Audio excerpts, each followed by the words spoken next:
transmission has been making some very bad noises after it warms up, and those noises are coming from the input shaft bearing.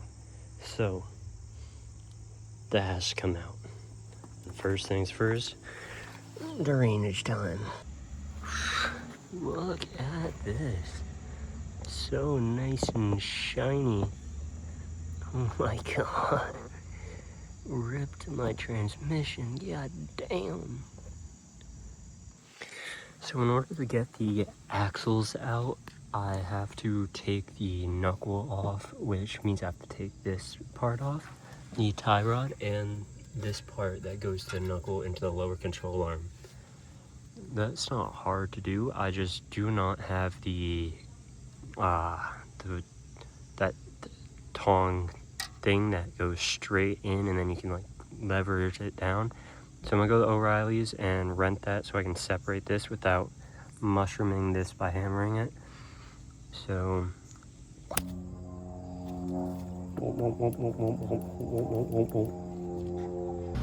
alright, so sorry about the noise in the background.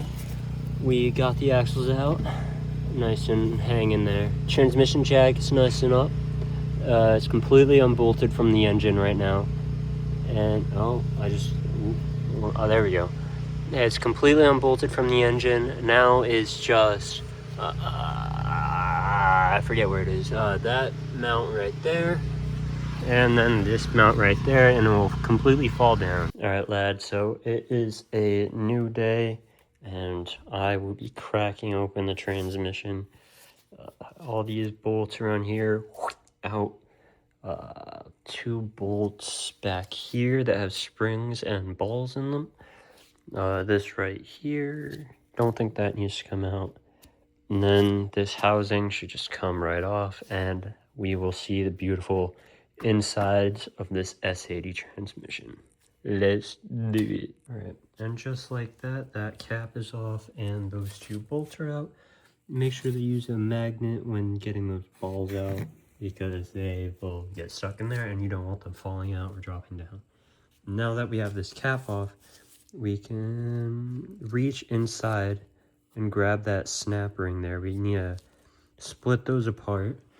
So grab these here. These should work perfectly fine, and yeah, then you just gotta split these open until they just stay open. All right, just like that. You just 2 seconds and it opened up, staying open, because what happened was the shaft dropped down. I heard the clunk, and if you do this too, you'll hear it, but the clunk happened and now that's staying open. So we're all set to take these outside bolts off and just lift this up.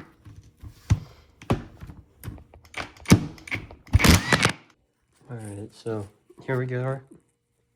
Got the case off. It looks fairly clean inside. This skunk is not inspiring at all. All right, so here we are. These came out. You gotta lift them out together. Take some of the forks off or whatever.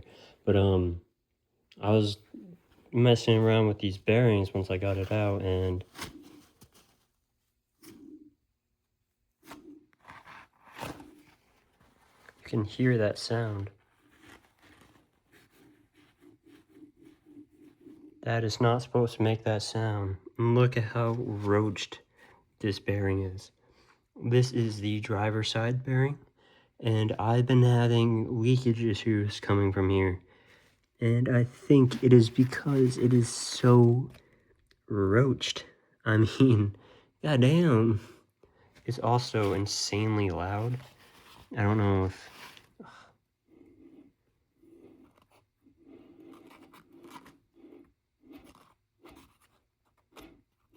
Not entirely sure, but I don't think it's supposed to be that loud.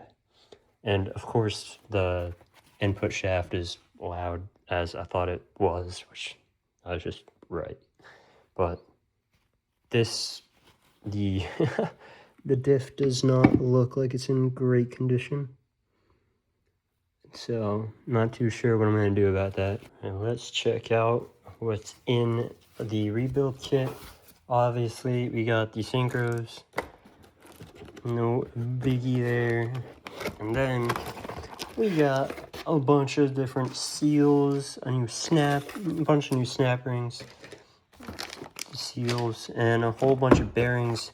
Hopefully some of which I don't think they are, would be the fucking diff ones, but looks like we have the counter shaft bearing. I'm guessing this one is the input shaft, and these ones are the ones that go on top, maybe? Unless this is the one that goes on top, the main shaft. That one's right. And then one of these will be the input shaft one. Then I don't know why this synchro was left out, but this synchro is the only one that is not carbon. The rest of them, except for this one, are all lined with carbon to help with shifting. So when you go, it won't completely destroy the brass. So they'll last longer and they'll tolerate more abuse.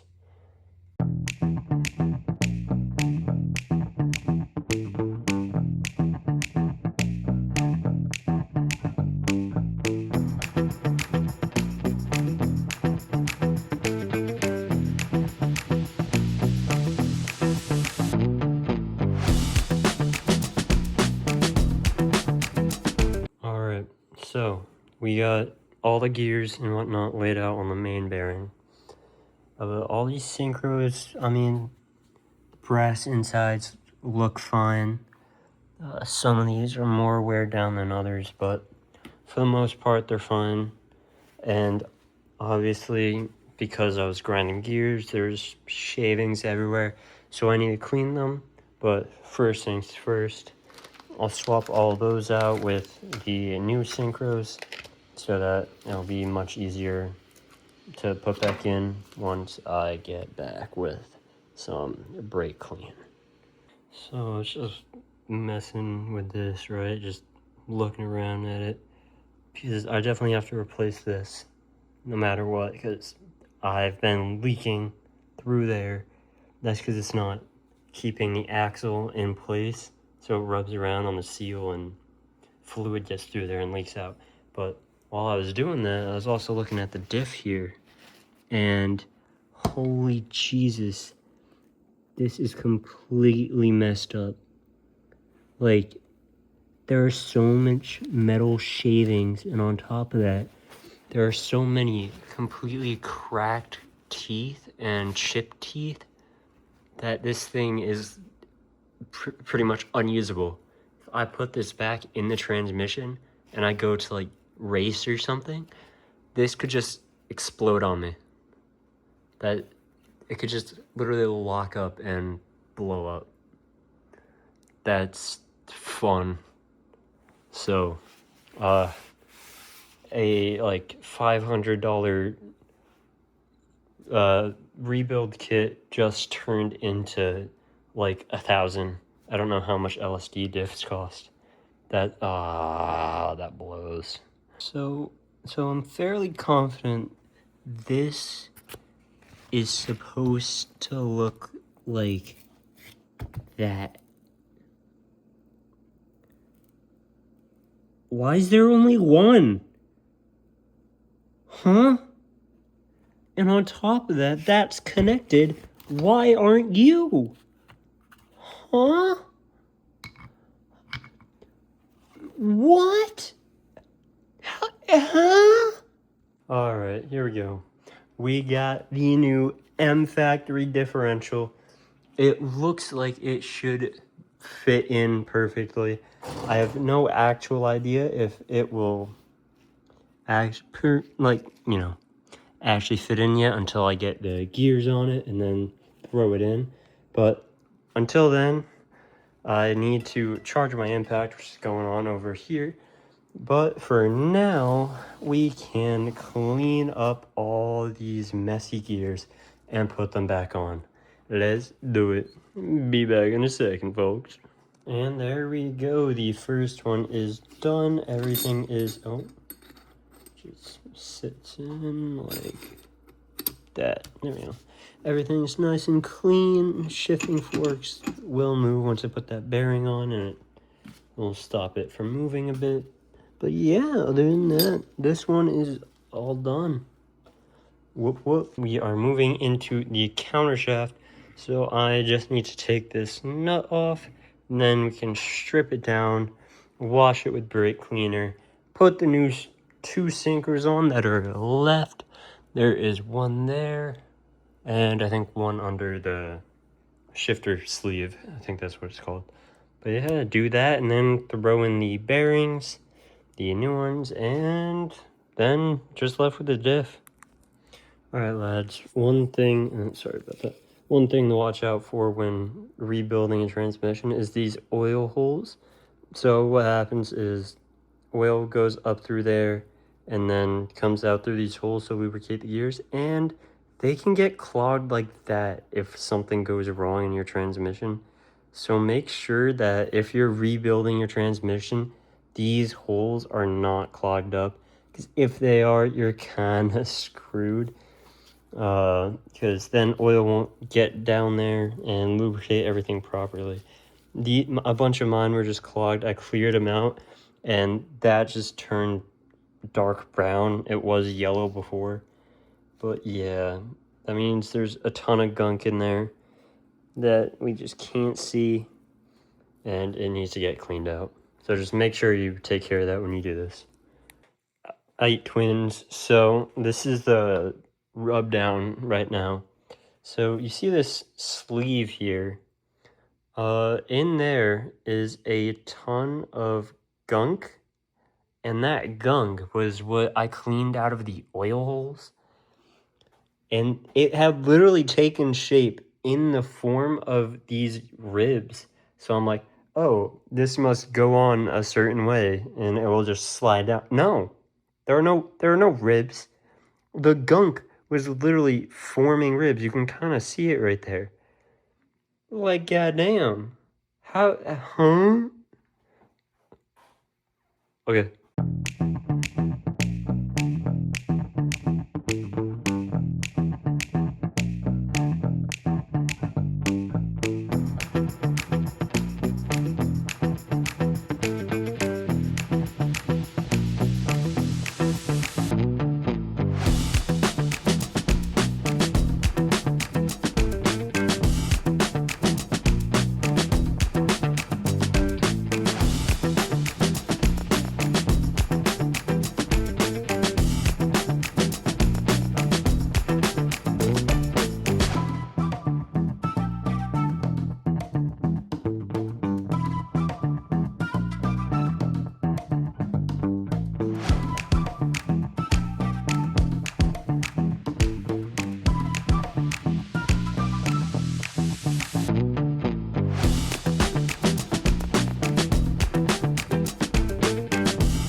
Alright, so I just got the countershaft bearing out by not so gentle means, and look at all that metal down in there.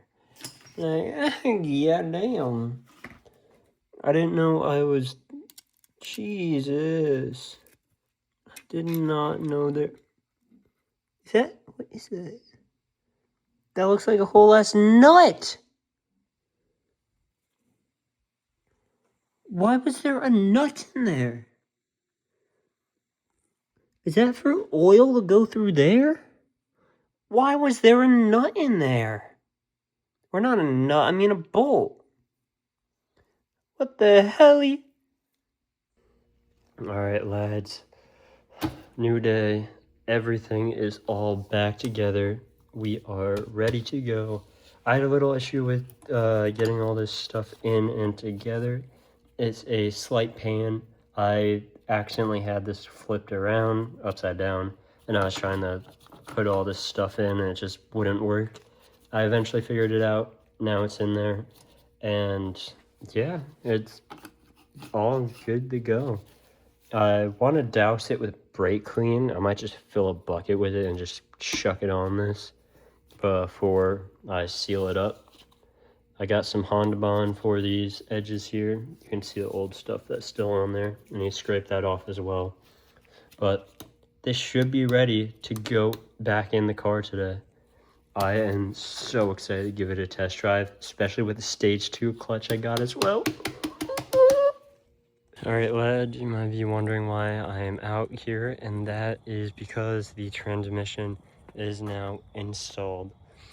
And I didn't show the process because I thought there was something else completely wrong with it, because I couldn't drop the transmission housing onto it, the bell housing onto the transmission, because the selectors, the gear selector tab was getting stuck over, and it was keep blocking the bell housing from dropping straight down into where the cylinder is supposed to go up in, and it just wouldn't drop down. So it took me a while to figure out how to get that on, aka you literally just have to wiggle the bell housing until it essentially just falls down. But when I did finally get it on, I was so tired I just went to bed, and then now it's in there. Yeah, took off work, put it in there, and now she's basically ready to drive. Actually, she is. I just need to put the bumper on and we're good. So, here we are. The car ran fine for a single night, and then fuel pump won't turn off. And I don't know why. I parked it, and then when I went to go drive the next day and make a video, the battery was dead. What is that? Is that a spider egg? Spider web? Yeah, whatever. But I gotta see what these wires do. That's ground. What is that red one? I don't think that red one is supposed to be there. But yeah, so for some reason my fuel pump is getting constant power from the battery. The second I touch the terminal, hang on a minute.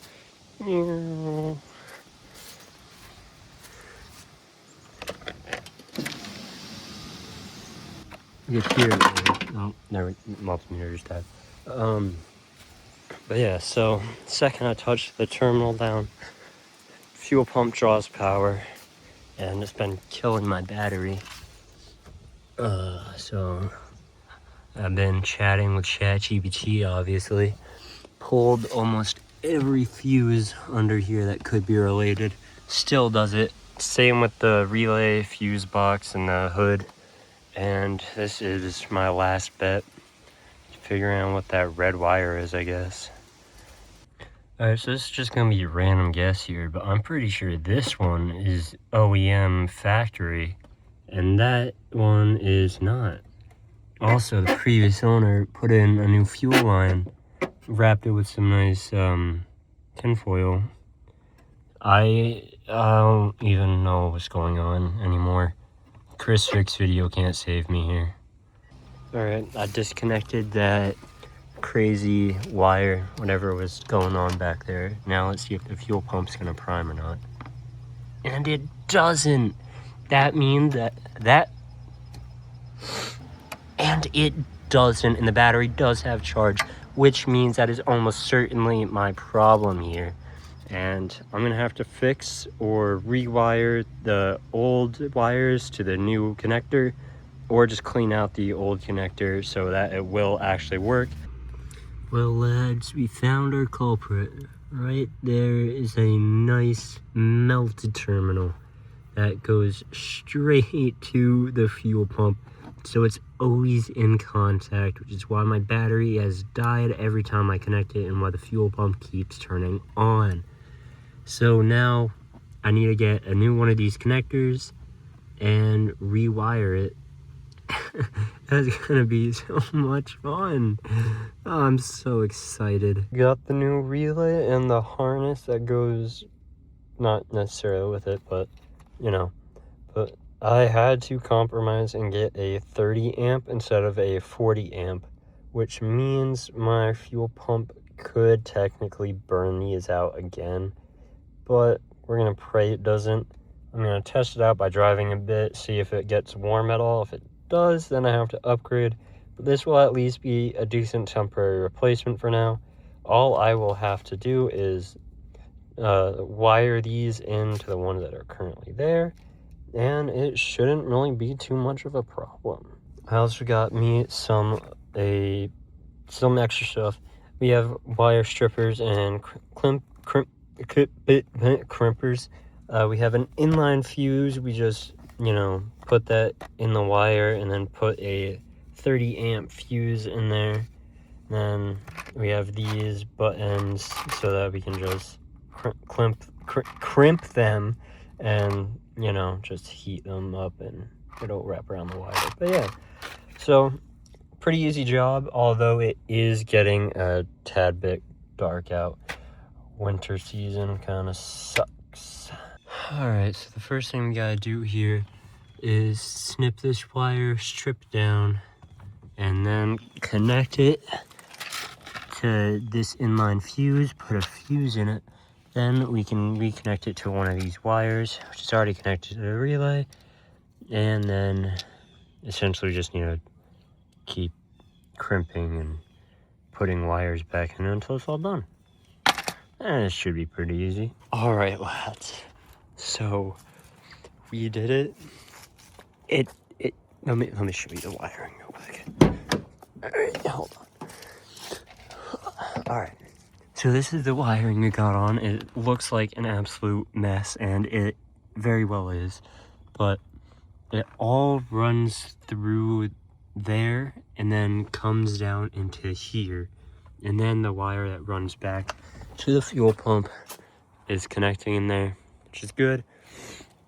So I did test the battery real quick. It was reading 11 volts, which isn't horrible, but not great.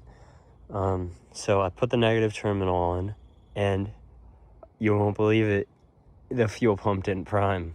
So I went in to the cabin, tried to start the car, or not really start it, but like turn on the accessory mode so it would prime. And it started priming, and then the battery died on me. So right now it's in my garage charging, and very soon I think this car will be back driving. After one day of driving, that failed on me. So I haven't really even gotten the feel of the new clutch and all the carbon synchros in there. It's incredibly different.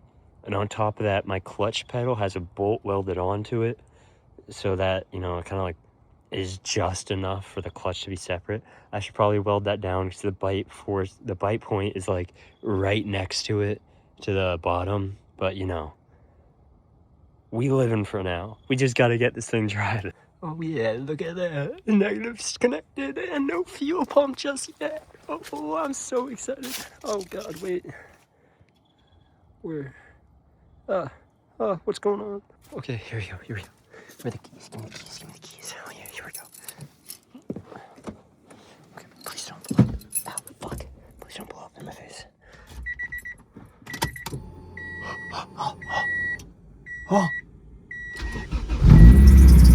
Oh! I'm goated! Oh! Anywho, for a slightly more in-depth point of view on this, right now we have our 5-prong or our 5 connector going into a 4-prong relay. It's a 12-volt 30 amp. I wanted to go with a 40 amp so that I wouldn't risk burning it out again, but nowhere I went, AutoZone, O'Reilly's, nowhere had one. They only had this 30 amp 12 volt. So I went with that. I'm gonna keep an eye on the temperature for a while, make sure it doesn't overheat and do that again. But anyway, so right now we have the wire straight from the battery here. I don't know why the lighting is like that. Right, there we go. So we have the wire straight from the battery here going in through a fuse. It's a 30 amp fuse just to reduce the load on the relay. Then we have it come through this wire, and then it goes back out through the yellow wire down and back to the fuel pump. And here our blue wire is connected to a ground wire. Not sure where the ground wire goes, but it goes somewhere. And this yellow wire is, I believe, the ignition. Not entirely sure, but I do have to fully, you know, I kind of cut a little too long there, but, you know, just a little bit of electrical tape will do that. All of this is nice and tight though, nothing's falling out, and I just have to tape that off as well. But yeah, so it's actually pretty simple. Just the connector was hard to get. I had to wait in line for like 20 minutes to get it at Advanced Auto because the line is so long today. But yeah, 3 runs to O'Reilly, 1 to Advanced Auto. Sorry, I meant AutoZone with the line. 2 runs to AutoZone, and yeah. So what we got here is the mini fuse for the inline fuse. They all just fell out. They just look like that. Then we have the butt plugs. We also have a wire crimper, stripper. It's actually a really nice stripper. It grabs there and then strips across like that. It's actually beautiful. Wire cutter there, cuts nicely. And then the crimper is also great, of course. What else did we get? I mean, I guess that's really it, honestly. At first I got the, I don't have them over here, but I had the normal size fuses, and I tried to put it in inline. Didn't work. You need the mini fuses for that. Anyway, that's all I really got. And, oh wait, you know what? I just want to look up if that is the stock ECU. I highly doubt it, but I'm very curious. Alright guys, it is a new day. I just got off work. I got my work pants on. But I took this out for a quick drive around my block, and the wiring actually held up. It works. Pushes enough power to the fuel pump. I can drive comfortably. It's fine. And my as I keep driving, my shifter feels better and better with the carbon synchros finally breaking in. The stage 2 clutch is still weird, getting used to how hard that is and where the bite is, where the new bite is, I should say. But I don't want to make any like accusation saying this is bad or it's good just yet before the braking period is even over. So I will later make a video on why you should or shouldn't upgrade your clutch to a stage 2 on a stock engine. So far I'm going with you shouldn't, and if you do, don't have the previous owner's welded bolt in there. Otherwise, that's it for this video, guys. The car is running and driving now. It's a bit of a mess. I gotta clean up a bit, but I'll see you all next time.